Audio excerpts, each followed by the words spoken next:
পর্যন্ত অপেক্ষা করার পর 80 বছর বয়সে আল্লাহ তাআলাকে হযরত ইব্রাহিম আলাইহিস সালাম একটা দোয়া করলেন। দোয়াটা কি? রব্বি হাবলি মিনাস সালিহিন, আল্লাহ আমাকে একজন নেককার সন্তান দান করুন। কি দান করুন? নেককার সন্তান দান করুন। আল্লাহ তাআলা সাচ্চাদ ইব্রাহিম আলাইহিস সালামের ডাকে সাড়া দিলেন, বললেন ফাবাশশারনাহু বিগুলামিন হালিম, ইব্রাহিম আমি তোমাকে সহনশীল ধৈর্য ধারণকারী সন্তানের সুসংবাদ দিলাম। আমি কোন সন্তানের সুসংবাদ দিলাম? কথা বল না, কোন সন্তানের সুসংবাদ দিলাম? সহনশীল সন্তানের সুসংবাদ দিলাম। সন্তান হল। আল্লাহ তাআলা আবারও পরীক্ষা হযরত ইব্রাহিম আলাইহিস সালামকে বললেন, ইব্রাহিম তুমি তোমার সন্তান এবং স্ত্রীকে মরুভূমিতে ফেলে আসো। কি করে আসো? মরুভূমি যেখানে গাছপালা মানুষের কোনো বসবাস নেই, এমন জায়গায় তুমি ফেলে আসো। সহজ না কঠিন? মুফাসসিরিন বলেন 80 বছর বয়সে দোয়া করার পর আল্লাহ তাআলা 96 বছরের সন্তান দিলেন, মাত্র একটাই সন্তান। ঠিক সেই সময় আল্লাহ তাআলা এই বিধান দিলেন, তোমার সন্তান এবং স্ত্রীকে মরুভূমিতে রেখে আসো। সহজ না কঠিন পরীক্ষা? ফার্স্ট করছে না ফেল করছে? কি বলেন, পাস করছে না ফেল করছে? ফার্স্ট করছে। রেখে আসছে মরুভূমিতে। রেখে আসছে কোথায়? মরুভূমিতে।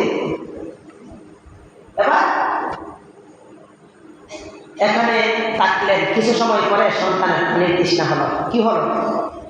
সন্তানের পানির তৃষ্ণা হলো। এবার মা ছাড়া আর এখানে কেউ নেই। ইসমাইল এবং মা হাজারা ছাড়া কেউ নেই। এবার মা সংকট করতেছে, আমার সন্তানের জন্য পানির ব্যবস্থা কিভাবে করবো? মরুভূমি বা প্রাণময় এলাকায় অনেক সময় আমরাও দেখছি, রুডে দেখা যখন নতুন কাজ করে, রুডে যখন আমরা চলে দূরে দেখা যায় পানি, কি বলে দেখা যায় না? দেখা যায় না। মূলত এটা হলো মরিচিকা। ঠিক মরুভূমি তো একই অবস্থা দেখা যায়, যখন পুরাটা মরুভূমি থাকে তখন এমন অবস্থা দেখা যায়। মা হাজারা দূরে দেখা যায় পানি দেখতেছেন, দৌড়লেন দিকে পানির জন্য সন্তানকে পানি পান করাবে। এখানে দিকে পানি নেই, আবার ওই বিপরীত দিকে দেখা যায় পানি, আবার ওই দিকে দৌড়াইলেন।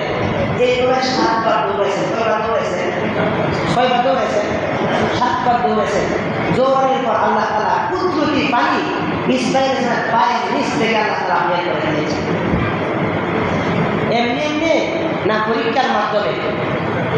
এমনি জমজম কূপের সৃষ্টি হয়ে গেছে, নাকি অনেক ত্যাগের কারণে? যদি সন্তানকে মরুভূমিতে না ফেলে আসতেন তাহলে জমজম কূপের সৃষ্টি হতো না। কুরআন বলছে ইন্না আ'তাইনাকাল কাউসার, নবী হে আমি আপনাকে হাউজে কাউসার উপহার দিলাম। এই হাউজে কাউসার আমাদের নবীকে আল্লাহ তাআলা হাদিয়া দিয়েছেন। অতঃপর আল্লাহ বলেন ফাসাল্লি লিরাব্বিকা ওয়ানহার, সুতরাং যেহেতু আমি আপনাকে এত বড় নিয়ামত দিলাম, আপনি নামাজ পড়ুন এবং কুরবানি করুন। তাহলে নিয়ামত পাওয়ার পরে শুকরিয়া তার আল্লাহ তাআলার হুকুম মানা জরুরি। যাই হোক, আল্লাহ তাআলা এই কাজটাকে পছন্দ করেছেন, এই জন্য হাজিদের জন্য সাহাবা এবং মাওলানাদেরকে ওয়াজিব করে দিয়েছেন, যেন মানুষ এগুলিকে কিয়ামত পর্যন্ত মনে রাখে। মুসলমান হাজির সন্তান আস্তে আস্তে বড় হলো। কিতাবে লেখছেন, ইবনে কাসির উল্লেখ করেছেন, সন্তানের বয়স যখন 13 বছর বয়সে পরিণত হলো, মোটামুটি কাজ করার মতো বয়স হলো, তখনই হযরত ইব্রাহিম আলাইহিস সালামকে স্বপ্নে দেখালেন, ইব্রাহিম তুমি তোমার সন্তানকে আল্লাহর রাস্তায় কুরবানি করো, তুমি তোমার সবচেয়ে প্রিয় জিনিস আমার কাছে কি করো? কুরবানি করো। ফালাম্মা বালাগা মা'আহু সা'য়া ক্বালা ইয়া বুনাইয়া ইন্নী আরা ফিল মানাম। কোরআন বলছে যখন সন্তান হাঁটা চলার বয়স চলার উপনীত হলো, তখন আল্লাহ তাআলা তাকে স্বপ্নে দেখালেন, ইব্রাহিম তুমি তোমার সবচেয়ে প্রিয় জিনিস আমার কাছে কুরবানি করো। 8 তারিখ রাতে স্বপ্নে দেখার পর তিনি 70টি উট আল্লাহর রাস্তায় কুরবানি করলেন। কতটি উট? পরের দিন আবার এই স্বপ্ন দেখলেন, আবারও তিনি 70টি উট আল্লাহর রাস্তায় কি করলেন? কুরবানি করলেন। অতঃপর দ্বিতীয় দিন রাতেও আবার একই স্বপ্ন দেখলেন। তিনি বুঝতে পারলেন আল্লাহ তাআলা কি কুরবানি করার বিধান দিয়েছেন। অতঃপর তিনি তার একমাত্র আদরের পরিণত করা মুহতারাম হাজির, যার জন্য আমরা আমাদের জীবনকে বিসর্জন করে দিতে চাই, কি বলেন? এমন যদি অবস্থা হয় আমার সন্তানকে কুরবানি, আমার সন্তানকে একজন হত্যা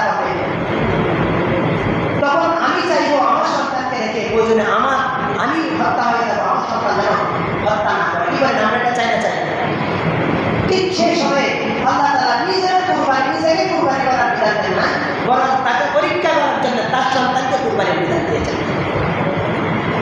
তিনি রাজি হয়ে গেলেন, রাজি হয়ে তার সন্তানকে বললেন, বাবা আমি স্বপ্নে দেখেছি তোমাকে জবাই করতেছি, এবার বলো দেখি তোমার একেবারে কি রায়, তোমার একেবারে কি মতামত। মোহতারাম হাজির, আল্লাহ তাআলা এই বিধানটা ইসরাঈলের ক্ষেত্রে কেন দিলেন? কারণ হলো আল্লাহ তাআলা ইব্রাহিম আলাইহিস সালামকে একটা জিনিসই দেখাতে যাচ্ছেন। ইব্রাহিম আলাইহিস সালাম যখন দোয়া করেছিলেন, বলেছিলেন আল্লাহ আমাকে একজন নেককার সন্তান দান করুন। কি সন্তান দান করুন? কি সন্তান দান করুন? নেককার সন্তান দান করুন। তোর সন্তান নেককার কিনা এটা দেখার দরকার আছে না নাই? এটা দেখার জন্যই আল্লাহ তাআলা এই কুরবানির আয়োজন করলেন। আল্লাহ বলেছিলেন, ইব্রাহিম আমি তোমাকে একজন সহনশীল ধৈর্য ধারণকারী সন্তান দান করলাম। কি সন্তান দান করলাম? ধৈর্য ধারণকারী সন্তান দান করলাম।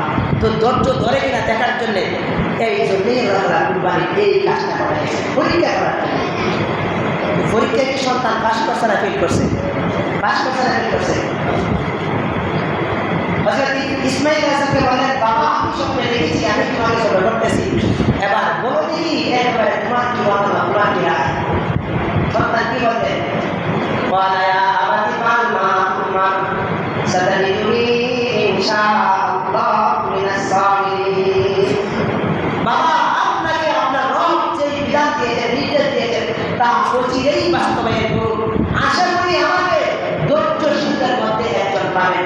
এমন নয় যে আমি একমাত্র ধৈর্যশীল, এমন না, বরং আমাকে পাবেন যারা ধৈর্য ধারণ করছে তাদের মধ্যে একজন। কি বলেন? বাবাও রাজি, সন্তানও রাজি। আল্লাহ তাআলা তো মূলত পরীক্ষা করার উদ্দেশ্য নাকি সন্তান জন্মের উদ্দেশ্য? পরীক্ষা উদ্দেশ্য। সন্তানকে সহায় দিলেন জবাই করার জন্য। ঠিক সেই সময় আল্লাহ তাআলা পরীক্ষা তো দেখা হয়ে গেছে না, হয়েছে না? সন্তানও রাজি, বাবাও রাজি। আবার সন্তানকে মাটিতে শোয়া দিলেন, বাবাও গলায় ছুরি ফুস দিয়ে দিলেন। আল্লাহ তাআলা কি সন্তান জবাই চান না পরীক্ষা চান? সন্তান জবাই না পরীক্ষা? তো পরীক্ষা কি এতটুকু যথেষ্ট নয়? সন্তানের গলায় ছুরি চালাইয়া দেওয়া পরীক্ষা কি যথেষ্ট নয়? এতটুকু যথেষ্ট। আল্লাহ তো এই দেখতে চেয়েছেন। যখন তিনি পরীক্ষায় পাস করলেন তখন আল্লাহ তাআলা ইব্রাহিমকে ডাকলে দিলেন, আমি ইব্রাহিমকে ইব্রাহিম বলে ডাকলাম, হে ইব্রাহিম তুমি তোমার স্বপ্নকে বাস্তবায়ন করেছো। অথবা কোরআন বচন আমি আল্লাহ একজন সম্মানী একটি দামি জিনিস ইব্রাহিম এবং ইসমাঈলের কাছে আমি হাতে দিলাম বদলা হিসাবে। এখান থেকেই আমাদের যে কুরবানি, এই কুরবানি আসছে। সাইয়েদনা আবু বকর থেকে বর্ণিত, তিনি বলেন রাসূল করিম সাল্লাল্লাহু আলাইহি ওয়াসাল্লামের কাছে কিছু সাহাবী প্রশ্ন করলেন, ইয়া রাসূলুল্লাহ আমরা যে কুরবানি করি জিনিসটা কি? কুরবানি জিনিসটা কি? রাসূল বললেন, ক্বালা হিয়া সুন্নাতু আবিকুম ইব্রাহিম। আমরা যে কুরবানি করব সেই কুরবানিটা ইব্রাহিম আলাইহিস সালামের সুন্নাহ, নিয়ম নীতি। তো ইব্রাহিম আলাইহিস সালাম এই পরীক্ষায় পাস করেছিলেন কুরবানির মাধ্যমে। আমরাও